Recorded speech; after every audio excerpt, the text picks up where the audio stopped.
Started in 1999, and basically I started with the same quest that you all have here. I was in Brand, Minnesota doing web design, and I was trying to do it over dial-up, and we were busy.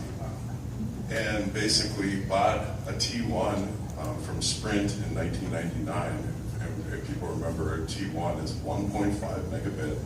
I paid $1,500 for it a month. But get this, you could take that 1.5 megabit and you could turn around and use it to sell dial-up.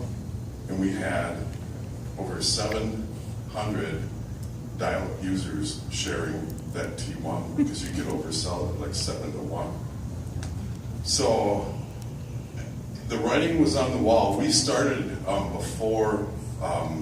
before any of the other networks had moved out of the metro. So before DSL had showed up, before cable had showed up, we were starting. We had this T1, and believe it or not, I'm a graduate of the University of Minnesota. I'm a funeral director. That's what I started. I never dreamt I'd be doing internet stuff. Didn't even know what it was back then. But basically, we started with the dial-up customers, and we could see if we wanted to stay in business, we needed high-speed internet.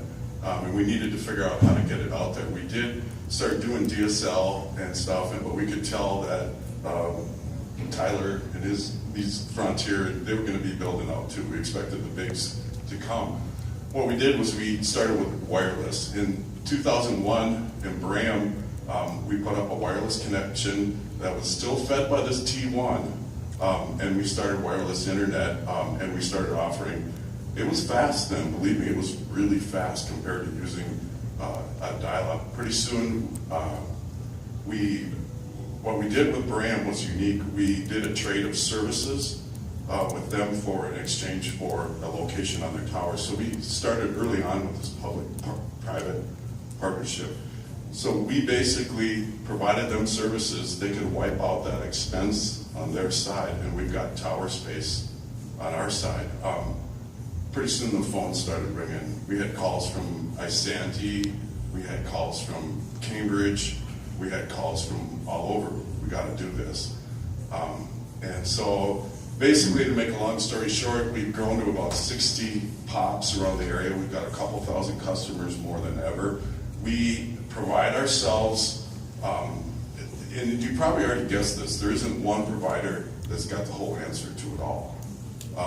And we all work, I think we all work greatly. I purchase a lot of services from Nextera. I purchased services from Quest. In fact, I wanted to talk to you about, there's a new fiber line that came into Bram. And I want to say this too, is Joanne's absolutely right. It is fiber. It's fiber optics. You know, I got to just share this, okay? So fiber is light, right? So light, okay, you can put the light down, the fiber, it's just a little flashing light. It's not electrical, doesn't short out.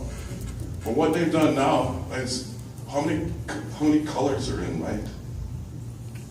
They've actually split, and they can send different colors down the same physical. That's called dense wave division multiplex. Yeah, exactly. What he said. I just know it's a bunch of colors. So the technology, it's like, when I first heard this, I said, what? They take that same physical piece of fiber, and without having to bury more fiber in, they can just change the color of the light a little bit.